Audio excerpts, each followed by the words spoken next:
Kwaziwa ivateereri, tinomuchingamidzai kuchirongwa The Second Coming of Christ chamunopiwa naPastor Gift Rhodes vekuNorth Zimbabwe Conference of the Seventh-day Adventist Church pamwe chete naPastor Caston Betera vekuEast Zimbabwe Conference of the Seventh-day Adventist Church. Mustudio nhasi tina Shailet Chakabveyo ari kutiisira into sign language. Kwazai vateereri muranda vai. Vateereri tinokuchingamidzai. Tinoda kutenda muhurukuredi yatiinayo nhasi ine musoro wenyaya unotiwo tsoro dzaMwari pakuponesa munhu. Tsoro nyedzo dzezvichake. Maitiro aMwari. Maitiro aMwari. Ana akananga kuponesa munhu. Okay. Regai tibva tangopinda muhurukuredi tiverengerei kuna Jeremiah 27 verse 5 kuenda pa11. Jeremiah chapter 27 verse 5 kusvika pa11. Ini ndakaita nyika nevanhu nezvipfuyo zviri pasi pose nesimba rangu guru uye neruoko rwangu rwakatambanudzwa. Zvino ndinozvipa wandinoti ndiye wakafanirwa nazvo. Zvino ini ndakaisa nyika idzi dzose muruoko rwaNebhukadhinezari mambo weBhabhironi muranda wangu. Nemhuka dzese dzebundo ndakamupawo kuti dzimushumire.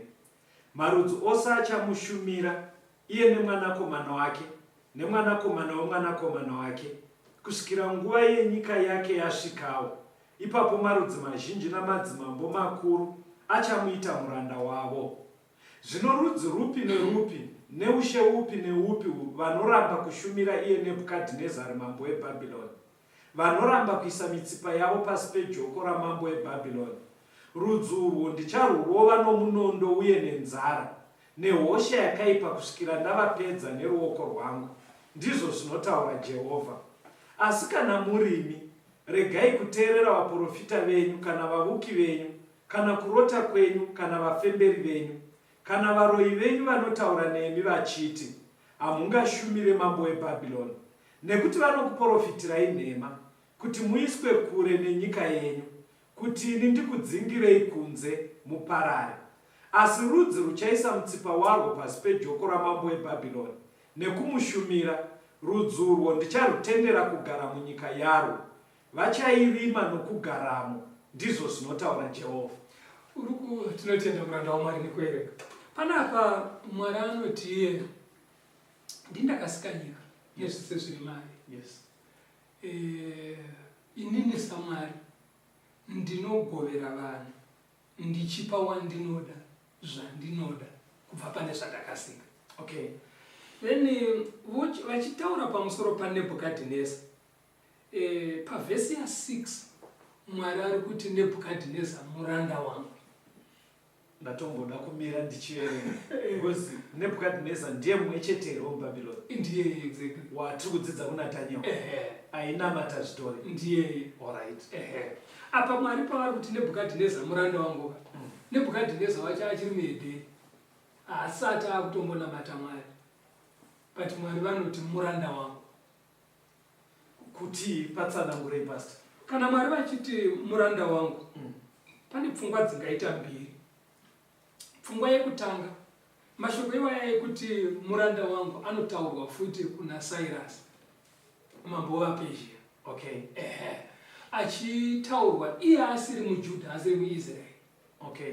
Mwari anoshandisa mavara aya achirifeya kumunhu muurongwa hwake waari kushandisa kuzadzisa chimwe chinhu chaari kuda iye Mwari.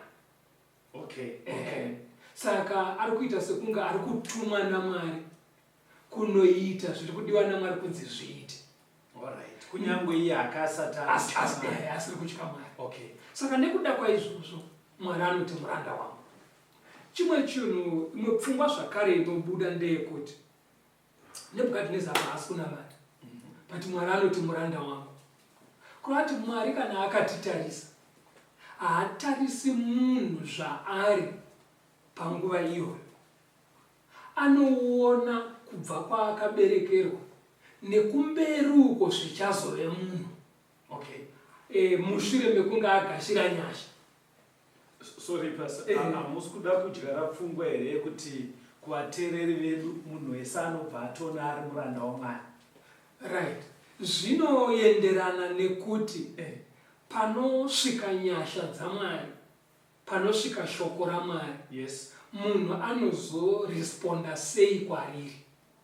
Because varipo vamwe vekuti tichirarama tiri tu tonzwa shoko nguva imwe chete, umwe anodzira kufa asina hanya nezvinodiwa naMwari, haangazviti ndiri muranda waMwari. Muona pandiri kureva, because muri kuti Mwari anotarisa zvichazovako kumberi. Ndo pandiri kuti imi vateereri makateerera hapaisi here pfungwa yekuti munhu wese anozoti you never know, pamwe mangwana ndichadai. Because muri kuita ngezvinonzi nyaya ichanaka mangwana. Zvazvinoita ndezvekuti munhu angataura achidaro, but zvinoda kutaura kwemunhu ane shungu dzekuti Mwari ndibetserei ndikuita kuda kwenyu. Okay. Kwete anotaura izvozvo achiumbiridza kutadza kwake kuti ndisiyei ndiri zvandiri, hamuzivi zvazvichazove. Right. Saka Nebhukadhinezari kunzi muranda wangu. Muchaona kuti munyaya dzatakakurukura kumashure, Nebhukadhinezari zveshuwa kwaakatangira nekwaakazoguma ari, akaguma zveshuwa chero paanonyora chapter 4 yaDhaniel anotonyora muranda waMwari. Saka kune vanhu vokuti dai Mwari vaivatonga semaonerwo avari kuitwa nevanhu, kungotora munhu iye kunomurasa mumarara. But Mwari havadaro manje. Ndosaka vachiramba vachiisa mikana yekuti munhu aswedere kunyasha dzavo. Kana anzwa shoko zvaanozove ndo zvakakosha pamberi paMwari. Saka pamapa chidzidzo chinoichi musoro nyaya yekuti tsoro dzaMwari pakuponesa munhu. Muda kuedza kuburitsa kakuita kaMwari achivavarira end product. Vachinozogumira. Saka pane tsoro dzinotambwa ipapo. Dzichaenda dzichibuda. Saka Mwari ari kuti kuna Nebhukadhinezari, ndamupa nyika yese, madzimambo nevanhu vavo. Kura kuti akutonga vanhu vese, akutonga pasi rese. Ndo marongero aita Mwari. Mwari obva ati anenge aramba kuzvininipisa kuna Nebhukadhinezari, anzi iyeye ndichamupedza nehondo kana hosha, kana nzara, kusvikira apera pasisina munhu. Kureva kuti ndinandovedza Mwari aiti sarendai kuna Nebhukadhinezari. Kureva kuti Nebhukadhinezari iye paaisumuka achienda kunorwisa dzinyika, anga asiri kumboti ndiri kuzviita ndando zviri kudiwa naMwari. Aiyo aingozviita mumaambitions ake ekuti ndinoda kutonga, ndinoda hukuru, ndinoda kutatamura territory yangu. Saka mumaambitions aaive nawo kare, Mwari akabva asenerera nemo. Saka Mwari zvaanoita anogona kutendera munhu kubudirira muupenyu, kueducation, kupfuma, kana kune bamwe zvimwe zvese zvine chekuita pamuupenyu hwanhasi. Mwari anogona kutendera munhu kubudirira iye muurongwa hwake achiti munhu uyu kana azounganidza izvi, ndichazoda kuti iye ine partnership neni zvishande pakukudza zita rangu. Saka pana Nebhukadhinezari pastor, Mwari aida kudia paaiti ndudzi dzese dzikundwe naNebukadhineza. Right. Muchazoona kunoenda nyaya yacho kuti Mwari aivavarire. Saka vamwe vanofunga kuti kana akabudirira kunonzwa achiti midzimu yangu yaita kuti ndibudirire. Izvo sorry, inini ndiri careful pamunotaura pastor because kazhinji ndinotyira vateereri venu. Because pamururamba muchiti midzimuka muruda kuita sekunge zvinonzi vateereri vedu havanzwi. Zvinhu izvi takazviticha ikonai kuramba muchifunga kuti kuchine vanhu vachiri kuita zvemidzimu. Saka imimi ndopandinoshamizika pamunotaura munoramba muchidzoka kuti midzimu yangu. Vateereri vedu zvimwe zvacho vanotoita vachinzwa pastor. Of course kunogona kuzosara vashoma but kwete kuti chive chinhu chekuti murambe muchitaura muno mustudio. Iwe ukaza kusaita sokoludzi nobva kusango kusina vanhu veyo. Vanhu vazhinji chero ndavakateerera nyaya idzi zvinoita zvinge muri kutaura mega. Vanoramba vachingoti midzimu yangu. Mwari novadzimu vandirwira, Mwari novadzimu vangu. Achitobva izvozvi zvikapanopera pakuimbwa rwere rwekupedzisira. Unobva aiti Mwari novadzimu vakandinakira. Aiwa pastor. Midzimu hanzi kuramba kuti kuna vanotenda mairi. But nekufamba kuri kuita mageneration. Generation yenyu vamwe vacho tinongotiwo bhaibheri rakanonoka kusvika. But kugeneration yechidiki muchaona vazhinji varumuka mazviri. Kurumuka, as you said, kubuda mazviri. Dai vakakomborerwa vanobuda mumasvikiro mumadzimu vachienda kuna Mwari. Zvino vamwe vanongobuda kuri kungozvishora asi asiri kuuya kuna Mwari kuti zvemudzimu zvakabuda mufashoni. But vasingazivi kuti behind izvo kuna Satani. Manje Satani anogadzirira munhu umwe neumwe saizi yake. Kana kuna zvemudzimu uchazvida anokugadzirirawo zvimwe kana usiri pana Mwari. Andizvo. Ende uchaona kuti zvaanogadzira zvacho hazvisi zvinyowani. Zvakangogara zviriko. Na pavhesi ya9 na10 pataurwa zvevaprofita, zvevavuki, nevanoshopera, nevanorota hope. Hanzi regai kuteerera vaprofita venyu kana vavuki venyu kana kurota kwenyu kana vafemberi venyu kana varoyi venyu. Saka uri kuona kuti zvinhu izvi kaizvi hazvina kutanga nhasi. Nhasi zviri kumbona kuti nyaya dzevaprofita nevavuki dzinoita kunge dzakurumbira stereki nhasi zvinoita kunge zvinyowani. Hazvisi zvinyowani zvinhu izvi. Vandaona vanyanya mazuva ano vafemberi. But hameno chiri kuzongoitika musociety kuti munhu anofembera vanhu vari kubva wati munhu waMwari. Kuna vanhu vanofembera zita rako, wofembera kumusha kwako, achifembera zvinhu. Saka ndovari kunzi regai kuvateerera. Kugara nekugara vanhu avakava vaingoveko. But chinoda kuti chinzwisisikwe chero nemi vateereri ndechekuti panapa Mwari ari kuti regai kuvateerera.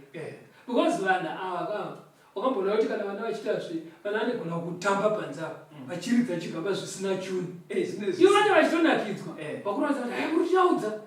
Vanhu vari kunzi naMwari musavateerera ava hakusi kuti vanenge vachinyaudzayo. Zvavanotaura zvinotenge zvitorapiri. Havangotauri zvisina sensi nguva dzese. Nekuti ukatarisa ava vaiuya kuvaIsraeri kava vaiti musasarende kuna Nebukadhineza. Ende zvaimeka sense waona kuti hati isu sevaIsraeri rudzi rwaMwari hatingazvipiri kuna Nebukadhineza muEdheni kuti atitonge. Saka vaibva vati vakomana vari kutaura zvine sense. But vaprofita vaMwari chaivo vaiti Mwari ari kuti panosvika Nebukadhineza zvininipisei kwaari nekuti ndini ndamutuma. Ende Mwari akabva ati vese madzimambo vanenge vazvisarenda kuna Nebukadhineza vachatongwa naNebukadhineza asi vari munyika dzavo nerugare. Hamubviswe munyika menyu. Saka vavuki ava bajeka zvavaiita nemasvikiro vaishingisa vanhu vaiudza vaIsraeri kuti hamungatongwe nemutorwa. Hazviite kuti mutorwa atonge nyika yenyu. Saka ivo voita nharo manje. Vobva vaurayiwa, vamwe vourayiwa, vamwe votorwa dziri nhapwa voendwa navo. Pamataura pastor kubvunza because ndikuona nyaya idai iri mulanguage yanhasi ine kaopolitics nyaya. Kurwisana kwomumwe mambo neuyo nevanhu vari kuti sarendai musadii. Muri kuteere mukuitika kwepasi rinei zvinoitika zvimwe zvese zviya mungave muAfrica, kuAsia, Western world pane tsoro dzekutoitwa naMwari paya. Mandiudza kuti maambitions ndeevanhu. But mumaambitions imomo muri kuteere pane zviri kutoitwa naMwari. ende unoona kuti Nebhukadhineza paaiita achifamba aisasvika ongosvika kuti mimi tauda kutonga ega saka tibvumirei zviya zvekunegoshiyeta kana zvekunyengetedza vaitouya nehondo nemasoja but Mwari ari kuti zviri muurongwa hwangu. Saka zvinoita Mwari pane zvamuri kuvhunza muranda wacho ndezvekuti vanhu vanoronga tsoro dzavo, vanhu avo nemaitiro avo avari kuda kuita ivo, nefomula dzinoshanda pamaitirwo enyaya idzodzo. Mwari ari kudenga zvake anenge akatarisa, ane simba rekugona kuti maronga zvese zvamunoronga ongoti no ende zvobondera pasina explanation kana kuti zvotoita kana zvichibudirira manje. Vanhu vazhinji havazivi kuti Mwari anobvumira kuti zvibudirire, achiziva kuti kana zvabudirira izvi kana tazonosvika pakona iyo zvichanosangana nekuda kwangu pakati. Handiti wapabata manje? Because munozva sei ndabvunza, pane kutaura kwandakambonzwa kuchiitika mune imwe nharaunda, vanhu vachitaura zveimwe nyika. Saka vaitoti nyika iyaya ngaitende nyika yakati, nekuti dai pasina nhamu yakaitika kunyika iye, vanhu vakazoenda kunyika iye, nanhasi vakutozivawo shoko nengari yevanhu vakabva kunyika iya vachienda kunyika iye. Saka ndopamuri kuti zvine zvaitwa hazvo nevanhu, but mukudaro Mwari anenge achitoziva tsoro dzaari kuita. Saka dai vaIsraeri vakabvumira Nebhukadhineza kuuya kuzovatonga, zvine kakubohwa kutongwa nemutorwa. Handiti wazvaona?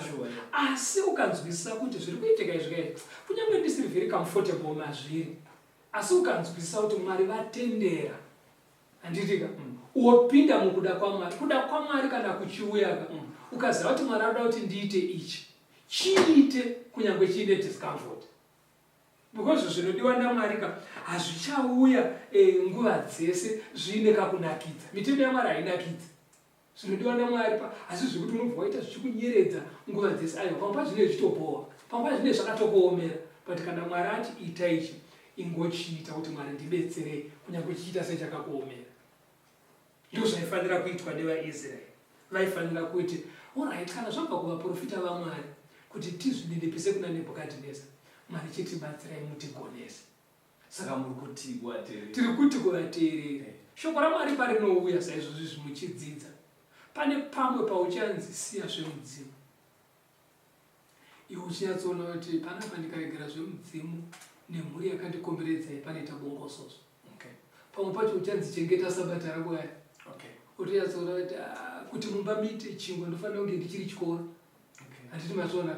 Saka kune zvakawanda zvichauya Mwari achitaura kuda kwake kwatiri savanhu. Iwe unyatsoona kuti ndikada kuti nditore muvhi iri kutaurwa naMwari apa inondiunzira dambudziko. Saka ndopatiri kuti kumbira kuna Mwari vakugonese kana wanzwisisa kuti ndo zviri kudiwa naMwari. Toda kuti ndamufundisi mirai timbonzwa kambo, rambai muripo vateereri. Ndawana mvura muno murenje, iyo imvura inorapa. Jesu ndiye tsime reupenyu wangu, nasi ndachena. Ndawana mvura, ndawana mvura muno murenje, iyo imvura inorapa. Jesu ndiye tsime reupenyu wangu, nasi ndachena. Ndawana mvura. Jesu ndiye tsime reupenyu wangu, ini ndofara ndava mariri. Biri kuna iye ndomuimbira, nasi ndachena. Ndawana mvura.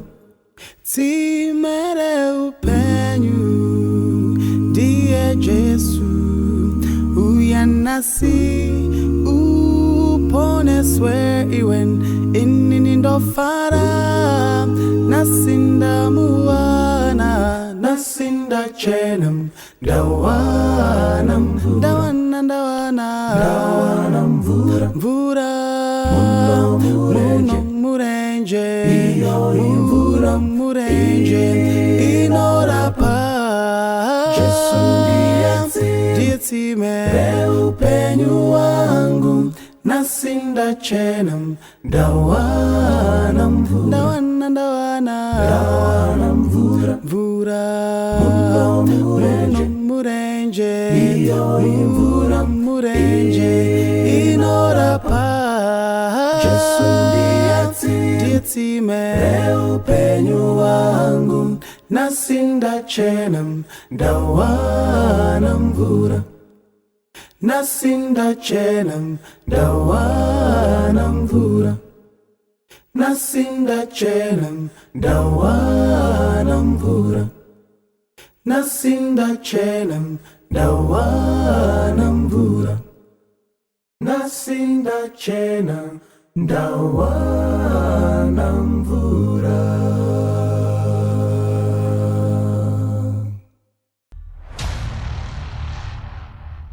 Tinomuchingamidzai vateereri, tiri kuenderera mberi nehurukuro yedu, tsoro dzaMwari pakuponesa munhu. Endererai mberi mufundisi. Ngativerengei Daniel chapter 1 verse ya 1. Daniel chapter 1 verse 1. Negore rechitatu rekubata ushe kwaJoakimu mambo waJudha, Nebhukadhinezari mambo weBhabhironi wakasvika Jerusarema akarikomba. Tina Joakim mambo kwaJudha. Mambo kwaJudha. Na kana zvinzi kwaJudha vamwe vasina kunyanya kuverenga munyaya idzi munogona kuoneseka kuti panonzi Judha, Israel zvakamira sei. VaIsraeri vanobva kudzimba dzine 12 vakuvana vaJakobho. Okay. Now vanozoti mushure maSolomoni, mekufa kwaSolomoni, mambo Solomon. Okay. Ushe hwaIsraeri hwakatsemuka ukati dzimwe 10 tribes dzakaenda kumusoro. Right. Dzaenda kumusoro ndokuumba Israel. Dzimwe 2 dzakabata zasi kune Jerusalem ndo dzakaumba Judha. Ndo dzainzi kwaJudha. Saka pari kunzi Jehoakimu paanga achitonga kwaJudha ndo pakauya Nebhukadhineza. Alright. Now ukatarisa uya anga achinzi sarendai kwaari. Okay. Now ukatarisa zvaiitika ndezvekuti vaIsraeri vaiti pavanenge vachiteerera Mwari aiva protect. Okay. Even dzimwe ndudzi Bhaibheri rinoti Mwari anototi iye ndinoisa kutya mavari. Sezvo zvakataurwa naRakabhi kuna Joshua kuti muno muJeriko tiri kutya nezvatakaona Mwari wenyu achiita. Saka Mwari aiti vaIsraeri pavanenge vachimuteerera vachifamba nemitemo yake, aivhundutsa dzimwe ndudzi dzozengurira kuataka vaIsraeri. Asi kana vaIsraeri vaita misikanzwa, Mwari aibvisa kutya kuya, aibvisa protection iyayi. Ndo machengetera Mwari. Saka Mwari zvaanogona kuita, anogona kuita kuti nyoka ivhunduke yotenderera yoenda uko, kana kuti ipfuure nepasi yorega kukuruma. Mwari isimba rake saMwari. Saka vaIsraeri pavakazoita misikanzwa manje, saka uyu Joakimu akaita misikanzwa iri serious. Hanzi akaita zvakaipa paMwari. Akatokonzera even vaJudha kutadzira Mwari.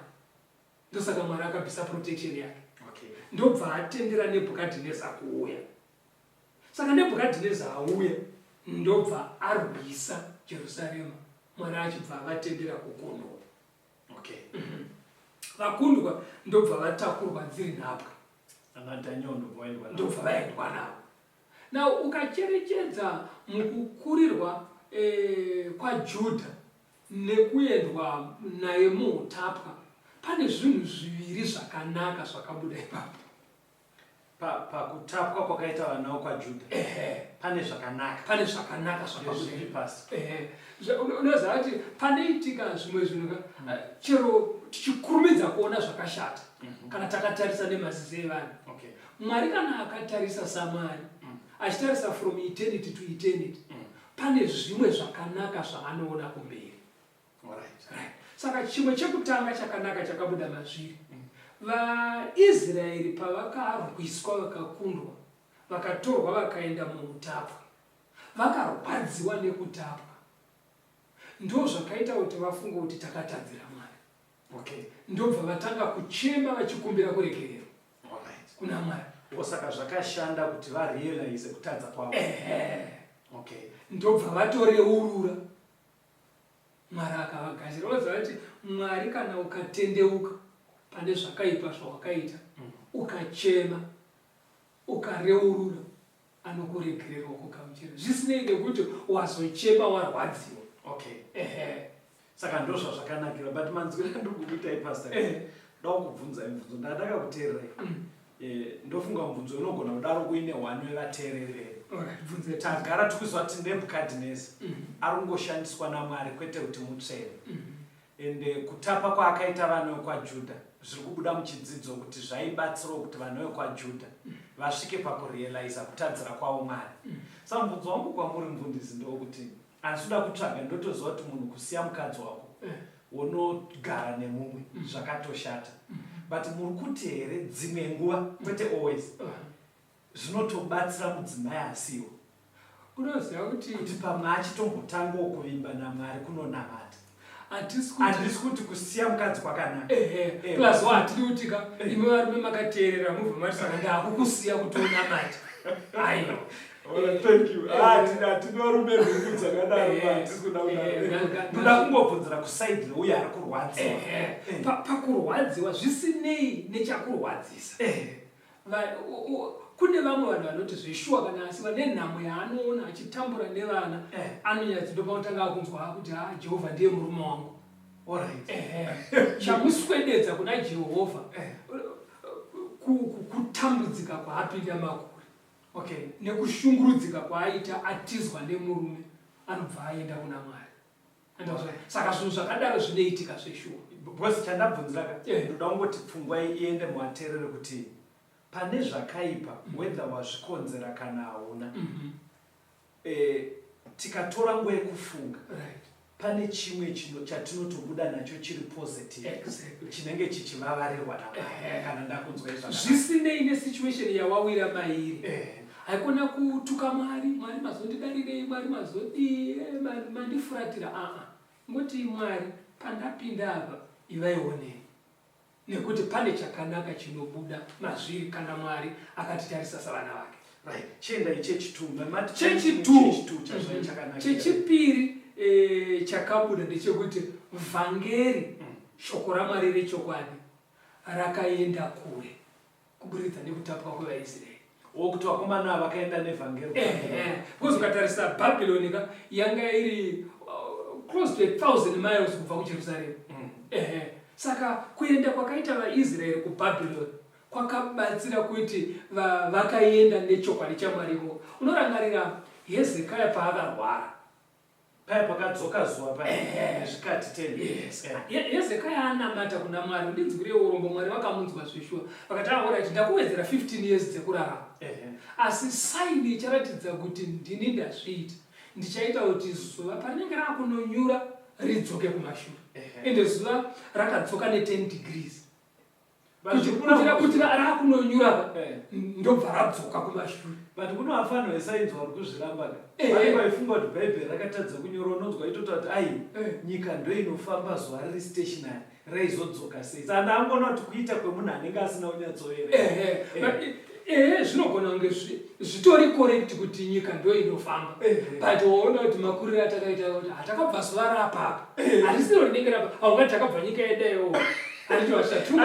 Kuna afana nakuti kubatara kuna afana vanoti vakaona ndima idzoka unotozoita bhaibheri nderakunyepa riyani anenge ane point matauriro chete ari mumutauro. Saka nazvinzi zuva rakadzokera mazvire ava vaitsanangura zvatoitika zvavaona kuti zvakadzokera kumashure zveshuwa. But chakaitika ndechekuti zuva radzokera kumashure vanhu vakabvunza chii chaitika, including kuBhabhironi vakabvunza chii chaitika mudenga. Ndobva zvanzi kuna mambo wekuJerusarema anga achirwara. Saka Mwari wake ati saini yekuti ndakuporesa ndoda kurivhesa zuva. Ndobva ati asatambozvina saka dzaive metsi manje ndakuona mai dzaive tsoro because aungati waponesa mambo woti ndodaisa saini yekudzora zuva waigona ungomuti ndakuporesa mungomupa saini nechekuita nepachivanze pake kana ungomuka zvinei nezuva ririkubata nyika yese saka okay pane zvaaida kuti nyika yese ione kuti pane chaitika votsvaga saka vanhu vari munyika umu vanotsvaga cause kuti chii chakonzera this effect saka zviri kutaura zvakamhanya nespeed kusvika kubhabhironi ndobva vanzwa kuti no zvaitika kujerusarema kuna mambo ariko mwari wake ndiye adarama isi tine vamwari hoboka sorry pastor sorry hatinoda kuburitsa muchidzidzo zvaiita vanhu akava zvasiyana nevaezvinezvi vaezvino vakaona this natural phenomena makuru akadaro avatsvage manje vane maanza kare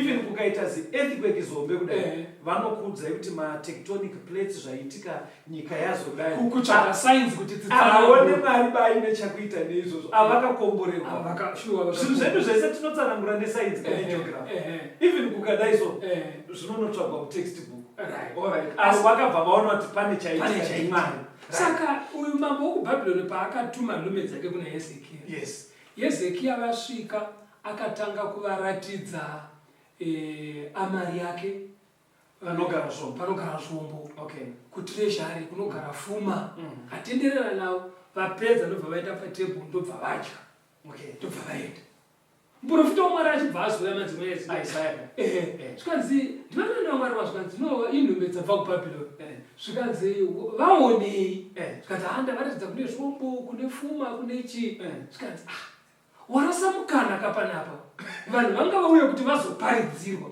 vaifanira kuudzwa zvamwari iwo wakuvaudza zvezvombo nepfuma andivazvona saka hezekiya akavaratidza glori yake but pakazotapwa vaisraeri manje vakuenda kubhabhironi hapana glori yekuratidza asi pane vhangeri rechokwadi because tsanapwakaita saka mukuti here nhume padzakauya vaifanira kutoziva zvamwari ipapo vaifanira rekuti it was a wasted opportunity mwari akachitenderwa kuti vazvizive nekutumira vanhu kubhabhironi evangelism through captivity mati vatapwa zvavo but vakuita nevhangeri chimira uone zvakanoitika pana Daniel 2 verse 46 na47 Daniel 2 verse 46 na47 Daniel 2 verse 46 na 47 ipapo mambo Nebhukadhinezari akawira pasi nechiso chake akanamata Dhanieri akarayira kuti vamuigire chipo nezvinonhuhwira zvinozipa.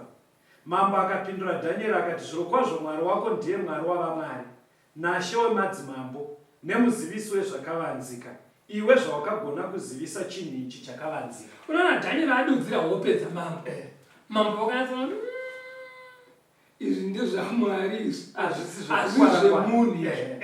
Saka ipapo Mwari akutozviratidza kuna Nebhukadhinezari kuti imi mune vamwari but kudenga kuna Mwari. Okay, apa abvuma. Enda muchapter 3 uone ya Daniel verse ya 28 na 29.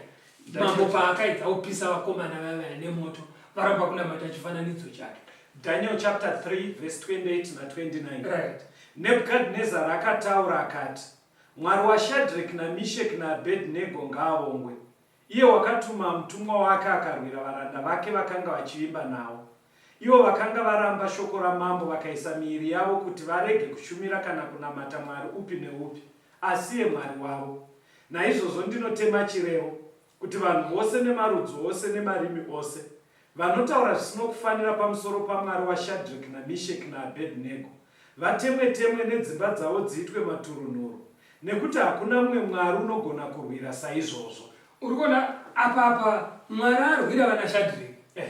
Nebhukadhinezari abva azviona vanhu kupinda mumoto vorega kutsva, vavakanda votsva vari kunze, ndiMwari chete. Saka maBabylonians akutoita achiziva Mwari but through zvavanga vachiita ivo nemaambitions avasi Mwari ozvitena. Okay. Saka urikuona zvaitika manje pamusi uyu wokugadzwa kwechidhori chamambo pakadedzwa magovernment officials from all provinces kwaitonga Nebhukadhinezari, hatingoti all the world. Saka vauya apaka vanhu avatadza kutsva, mambo ndiye akazosumuka achiparidza manje kuti vakomana vachaita kuti vasatsve vana Mwari Okay. anotonga ari kudenga ndiye aita kuti vasatsve. Saka imimi pamuchadzokera kumatunhu enyu kwamunoshanda muri, handidi umbonzwa anoshora Mwari wevakomana.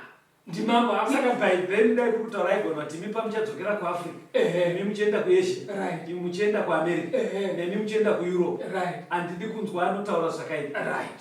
Taurai kuti kudenga kuna Mwari arwira vakomana. Saka Chimbomira ipapo pastor. Alright. Mirai. Ndibatsirei language yangu. Yeah. Isaite kunge irida kubata history in a sensitive way. Alright. Muri kuti here imimi paitwa inonzi partition of Africa. Berlin Conference ndakaitidza geography. Right. 1884. Right. Nyika dzekuko vachitsemurirana Africa. Vachitsemurirana Africa. Nedzimwe nyika. Ndingopa seexample. Right. Nepaitwa ana slave trade nezvimwe zvakadaro. Muri kuti here mukudaro muya Mwari aigona kutodaro ari kusenerera kuti vhangeri rifambe. Unoziva pakaitwa wapamenzaniso wakanaka. Pakaita scramble for Africa. Vakomana vaya vaidimburirana nyika vaya. Chavo chavaidaka igold nenyanga dzenzou. Ivory. Saka pavaiti mochitora apa, imi mochitora Mozambique, imi mochitora Southwest Africa. Vachidimburira. Ndikubvunzira ipapo ndikuitira pamuri kupindura. Because kunotori nepfungwa yekuti zvatiri mustudio kudai so. Anongoona takapfeka masutu kudai. Kune vanotoramba vhangeri raMwari nengare yekuti vanoritresa kubva panyaya ndakubvunza. Ropedzera rakuita kunge zvakauya nevamwe vanhu isu hatitei zvedu zveAfrica yedu. Na unoona manje kuti vaya vari kudimburirana nyika. Yes. Chavari kutsvaka matombo anokosha. Neivory. Yes. Neminda yekurima. Yes. But waizoona manje vaya vaenda venyanga dzenzou vatungamira ndo vaikuranzira.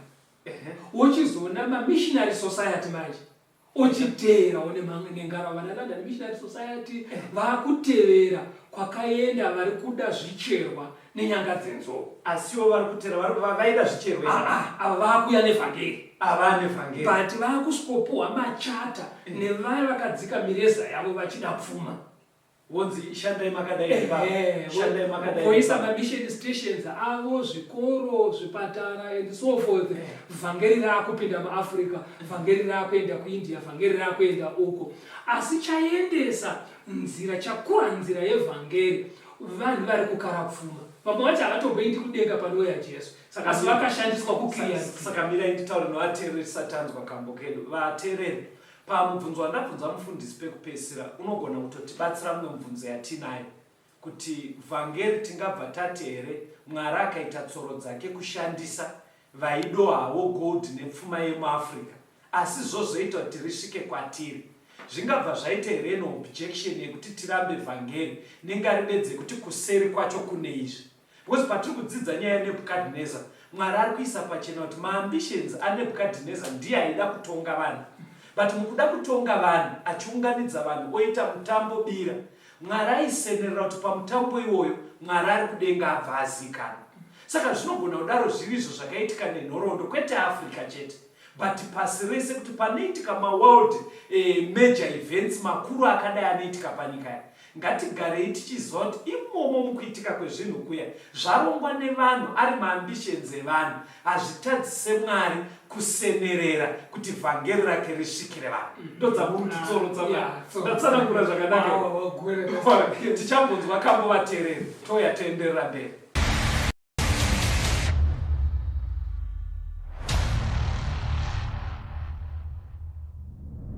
Tinorwa hondo na Satani, usarwe uri wega, panyika pana zororo, fugama unamate. Tinorwa hondo na Satani, usarwe uri wega, panyika pana zororo, fugama unamate. Dana ndati dana, dana nemoyo wese, panyika pana zororo, fugama unamate.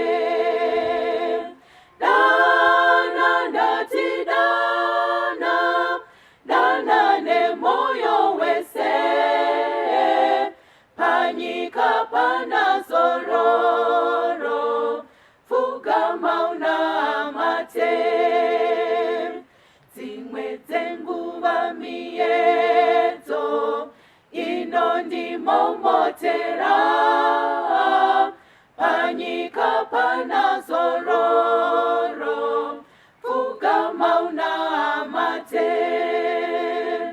Dzimwe dzenguva miedzo inondimomotera, panyika pana zororo, pfugama unamate. Dana kuna Jesu, ndiye anoponesa, panyika pana zororo, pfugama unamate. Dana kuna Jesu, ndiye anoponesa, panyika pana zororo, pfugama unamate. Dana kuna Jesu, ndiye anoponesa, panyika pana zororo, pfugama unamate.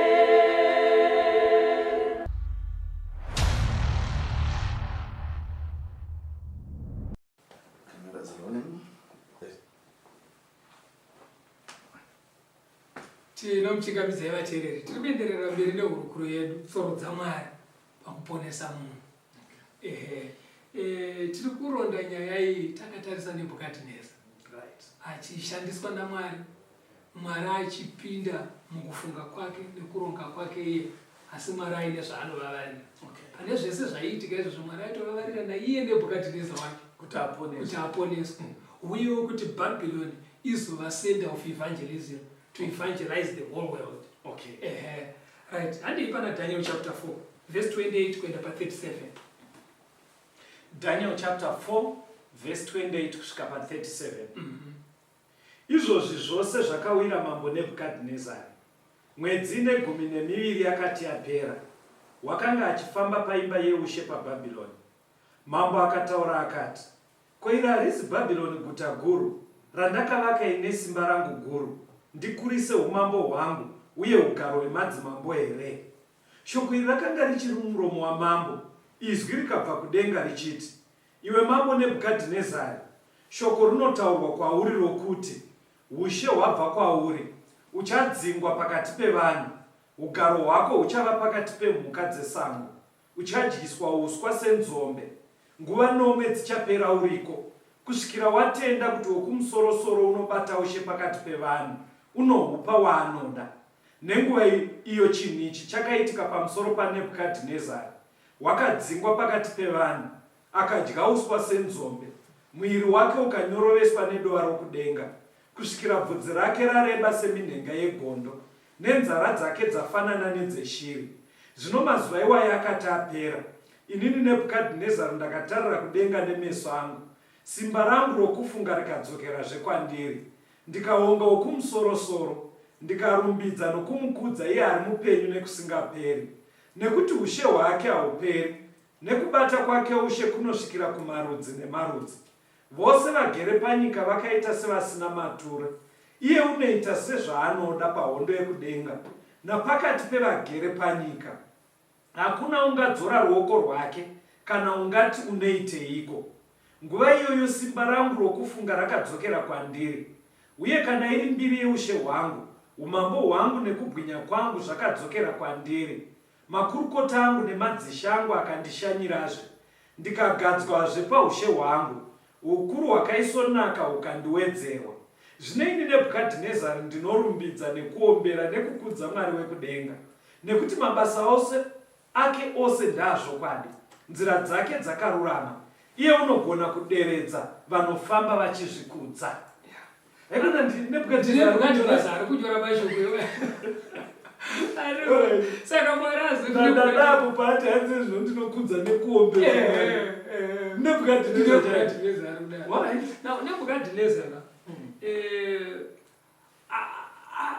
Haasi kuziva kuti ndiMwari amubvumira kukunda dzimwe nyika dzese. aiti ndiye iskiri dzangu dzehondo. Okay. Anditozvo kune vanhu vanodaro kuti kana vakabudirira kungaa kuchikoro kungaa mubusiness anozviona fanika anofunga stereka asi kuti kune vamwe vakatomboitraya zvaakaita iye zvikaramba. Anditozvo saka vanhu vese vaifanira kuti ungoti izvi zvaitwa naMwari chete izvi. But zvizvinei Nebhukadhineza anozopiwa mukana naMwari wekunzwa shoko. Vakomana vauya vaatapa unzwa shoko. Unoona kuti kubva muchapter 1, chapter 2, chapter 3 chapter 1 akaona vakomana vachigona chikoro. Right. Ndobva angona zvega. Hadzisi njere dzekuzvarwa idzi. Chapter 2 ndobva vadudzira hope dzamambo. Right. Chapter 3 havana kutsva. Okay. Saka Nebhukadhineza Mwari aimuratidza kuti apa ndiri behind zvinhu izvi. Okay. Saka Mwari haanei kuti shoko warinzwira kupi kana kuti rasvika sei kwauri. Warinzwa muTV here, warinzwa muredhi here, warinzwa panhamo here, warinzwa pamuchato here. Ukati muTV kana paredhiyo uda kuti vateereri vabva kufunga kuti vakomana takutopara mhosva tikasateerera zvinhu izvi. Imbobvisai TV neredhiyo. Zvisinei kwawarinzwira kana kuti rasvika sei, whether wanhonga chipepa kana kuti waita sei sezvauri kudeka story. Asi Mwari chaanokoshesa ndechekuti pawarinzwa wazodii naro. All right. Point. Because Mwari anoda kuti uteerere. But uri kuona manje saka chaitadzisa Nebhukadhineza kuteerera pesa pachii. Iglory yaive nayo.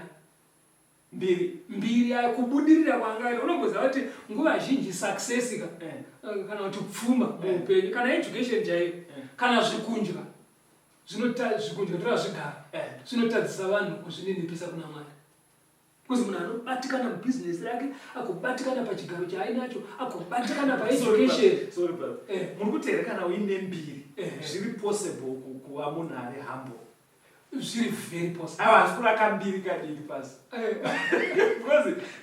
Because hatinoda kuti mutaure kungoti munhu azvininipise. Imi muchinyatsozwa kuti after such a level iyi level yazvizoitawo kuzvininipisa.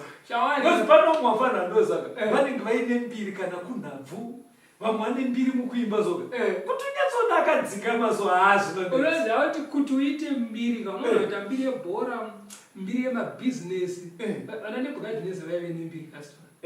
Because ukanzwa ukanzwa Dhanieri achitaura kuti munhu unoraramisa wamunoda kuraramisa munhu uraya wamunoda kuuraya ndozvaaitova Nebhukadhineza. Kwakusina matare edzimhosva aiwa zvekuti mambo aita akangoti nhingi ndaaurayiwe vanhu vaika vasingabvunzi kuti nemhaka yei vaitongomhanya kunomuraya otouya oti ndauraya uya wamataura zvatopera. Okay. Ndombiri yaive nana Nebhukadhineza. Saka hazvinei nechaunza mbiri yako kana kuti wakwidzwa nei pawakwira. Mwari anoda munhu anozvininipisa. Sorry hatisi kuziva kuti muda kuzopedzisa sei apa. Right. Ndoda kubvunza ipasi. Nebhukadhineza aitonga nyika kwa. Right. Kune vamwe vanhu vari mumaposition anenge aNebhukadhineza nhasi. Muri kuti here zvichiri possible kuti Mwari zvaakaita nana Nebhukadhineza anogona kuzviita nana Nebhukadhineza vanhasi. Mwari kuti munhu angaine mbiri saNebhukadhineza okaruka kudonha zvekunofura uswa zvakaita izvi. Is God still able to do that? Kwete kuna Nebhukadhineza chete achiri kudara here munhu wese. Mwari izvo zvatitaura because Mwari anoda kuponesa vanhu kubva kune ari pasi kusvika kune ari pamusoro pepamusoro. Vanhu vese vavanoda kuponeswa. Saka umwe nemumwe ane kaburusirwo kaanoitwa naMwari zvichienderana nelevel but uchinyatsona kuti munhu aburutswa. Aiwa kwete kuti iwewe asi iye achitoona kuti ndaburutswa. Apa azviona patira kutotaura kuti wedweka ndapombera Mwari. Because dambudziko nderekuti mukamuonera kuti waburutswa iye asiri kuzviona. Zvinenge zvegodo. Plus munotoburana naye. Zvinenge zvegodo kuti wazviona wadzikiswa waizvikudza. Saka munhu anofanira kuzvionera ega kuti panapa kakutaura chokwadi ndimwari andida. Saka chinoitika unoziva ndechei Mwari patsoro dzavo dzekuponesa vanhu apa vatanga yekuparidzwa kwevhangeri yaramba asi munhu azvinzwisisa pamwoyo pake panga pari correct pane brightness. Ainyatsoudza vanhu kuti namatai Mwari wako. Right. Ainyatsobvunza kuti ainyatsobvuma kuti Mwari ariko. But comfort manje ndo yaimutadzisa. Kurugare mukadaro manje muri kubata madhara akawanda ari kutiteerera. Basi madhara akawanda ari kutiteerera. Notozoita kuna angarambe kuti Mwari ariko. Inongogumira ipapo penzi. Inongogumira kuti pana angarambe unenge uchitwa kabvepi. Unenge uchitwa kasikwa nani. Yobva ingogumeka. Saka kudenga manje ndobva vazogara vakati muchinda uyu pamwoyo pake pari correct. But zvakamukomberedza izvo nepaagere. Comfort nepaagere. Pari kumutadzisa kuzvinenge pisa. Nsita says that alright chitorai option B. Usikudenga kana A yaramba vane means. Option B yaive yekumubvisa manje mucomfort zone. Kwakuenda naye kusango kucollege 7 years ari kusango achitrain kuzvininipisa. Anoratidza kuti aive nenharo because kuona panonzi 7 years uchidhiriwa newe uri kusango. Ayo pastor ndikukuteerera ini but handisida kuti muite sekunge zvinonzi kuvateereri vedu ka muri kuvatyisidzira. Handisida kuti muite kunge zvinonzi muri kuvati vakomananga pane option B yakaipa. Muri kutorevesero ndo zviri Mwari. Mwari ndo zvaatori custom. Kana waparidzirwa pamwoyo pako unyatsonzwa kuti Mwari ariko. Asi wotadziswa nezvakakukomberedza kumunamata. Ndo paunozotorwa manje kuenda kusango. And kumeka sure kuti unoziva zvinoratidza kuti zvaive naMwari mukati. Hakuna nyoka yakamusvipira mati sango ikoko. 7 years. Kana shumba haana kudyiwa nemakava. Ari ikoko. Pakwainaya kuchiita chando ari ikoko haana kukosora. Kusvika 7 years dzapera. Andivazvona. Saka ndobva ngirozi yatumwa nzora chimbonoonai kuti right. Ndobva yati dzorere pfungwa dzemunhu. Bichana. Ndopa akatarisa kudenga akati ndabvuma chakamirika aombera kudaro zvikanzi chisi yainadzo. Ndopa akasimuka manje semunhu kwakudzokera kumba. Aisiva nzira dzekuba because ne7 years aungakangama. Ndobva afamba kudzokera kumba. Saka pfungwa iri kubudiswa panapa kasitemu ndeyekuti kune vamwe vanhu vasingadi kunamata Mwari aine mitezo yakakwana. Anotozoti kana akurarama neurema ndo paanouya kuchechi. Because kana achakakwana so mota ichiri kufamba soka anodhiraivha mhuri achinoisiya pagedhi rechechi. Oenda kwaanoenda kunofara. Andoti hamusi makunonoka uchechi. Kana akuzorarama neurema manje amuwheelchair anenge akupushwa manje nemukadzi nevana vakuenda kuchechi. Andazvona. Saka kuna vamwe vanhu anotanga kuita serious kunamata business rake rabroka. Panenge richiri kufamba so anenge aine mafoni 3 imwe ikarira inoita muridzo imwe ikarira ichiita mamwe maririno imwe yemamessage dzekuti hapana anombodairo. Anenge achingotarisa so achikotarisa saka akadzitira anenge achingotazana. Kana rabroka manje vaya vaisimbo haachawanda mari yendege haachakwire haachadhiraivhe mota anotanga kuchiuya kuchechi. Kune vamwe vanhu pane mukoma wangu ari kutoteerera anetsike ngota samafoni acho ese ngomadairai vanhu mafoni mukazopuroka uchazoita tichitaura yenyika havanei unoziva takaitirwe mafoni acho ese vaitaura. Saka kune vamwe vekuti as long as achiri kuenda kubasa kuti umudzi kuti sabata rakakosha umudzi kuti namata haanei nazvo. Pane azodzingwa basa ari trenchwa ndopaanotanga kutsvaka musuwo wechechi. Ende vamwe asikanaka unoziva anomononoka akazvitarisa pagirazi akadai hana mari. Paanenge apiwa mimba mukomana wewe obva atiza zvekuti haachabatike pafoni ende aumbosangane naye chero mustreet ndopaanotanga kunamata apiwa pamuviri. But zviri right kasitimu pakuti Mwari achibva kapasta. Right. Hazvisi right kunouya asiya pamwana wevanhu pamuviri akanyangadzwa. Asi kune uyu kawo ane mwoyo unozoti regai ndichinotsvaka Mwari aponeswa neplan B. Yeti plan A ndo ingadai yakatanga. Saka Mwari murudo rwake kumunhu anobvumira kuti zvitore rutu iyoyo chii chinozokonzeresa Mwari kuti adaro? Anenge awerenga pamwoyo pemunhu. Ona kuti uyu Anondida ende akunyatsonzwa chokwadi. but comfort Ndo yamunetsa. Because umwe akanzi sei musiri kuenda kuchechi kuti hurumende panopamba mufundisi. Ari kureva kuti murume akandiroora haasi kuda ndiende kuchechi. Ndizvozvo. Anditozvona. Saka uri kudere kuti Mwari vati utange waita shirikadzi osonamata. Because kana uchipomera kuti murume ndiye ari kukutadzisa kuita zvinodiwa naMwari. Uri kupaona. Saka Mwari anowerenga pamwoyo. Ona kuti unoda Mwari. But uri kutadziswa nezvakakukomberedza. Anditozvona. Saka murudo rwavo manje Mwari nemunyasha dzavo vochizotendera manje kuti pawakatsika pakoromoke. Andinazvona. Usarochona ndakonyura panapa. Ayo pandijekera. Pajeka. Saka chero ndibiwo vateereri. Mwari ngaatibetsere. Hatiregei kumirira plan B. Okay. yaMwari. Because Mwari anayo. Kana uchinzwa hana yako ichikuti Mwari anoda kunamata. Namata. Ukaona zvichikuomera kuti Mwari ndibetsere. Regai tikuzivise ichi tisati taparadzana vateereri. Tinokutendai nekuve nesu muchirongwa chedu nhasi. Kutanga nhasi manheru. Tiri kusangana muchirongwa icho chirechi the second coming of Christ kumanheru. Pa TV tinenge tichisangana kubva nguva dza 5:30 kusvika 6:30 kumanheru. Mabva kwamunobva mhanyai tikurumidze kunosangana. Then pa Radio Zimbabwe tinenge tichisangana na 9 p.m. kusvika na 10 p.m. Tichazviita vhiki rese kunosvika parinoperera tichisangana every day kumanheru 5:30 p.m.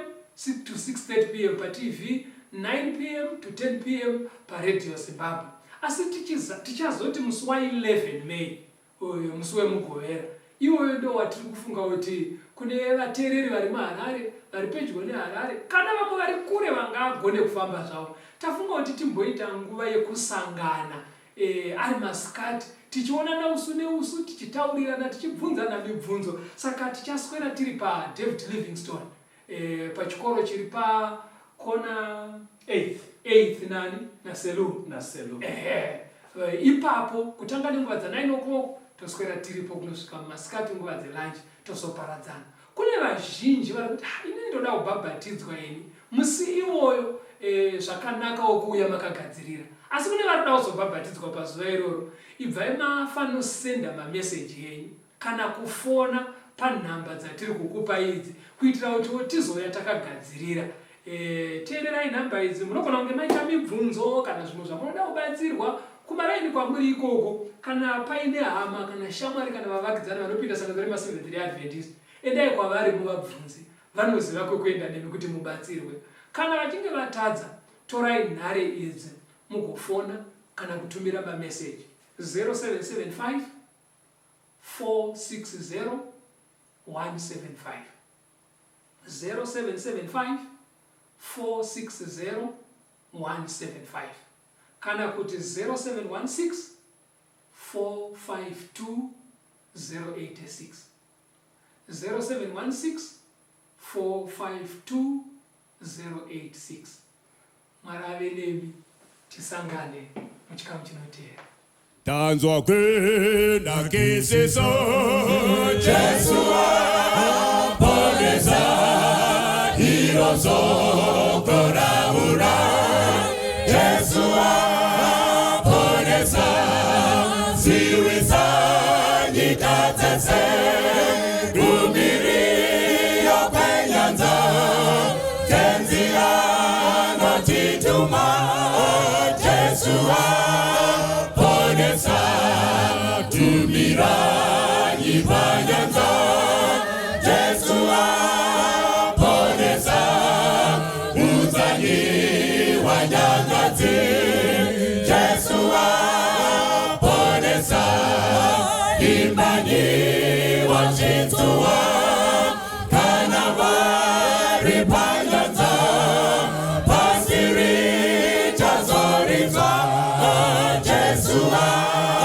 aponesa imani mudambudzo Jesu aponesa ngerupe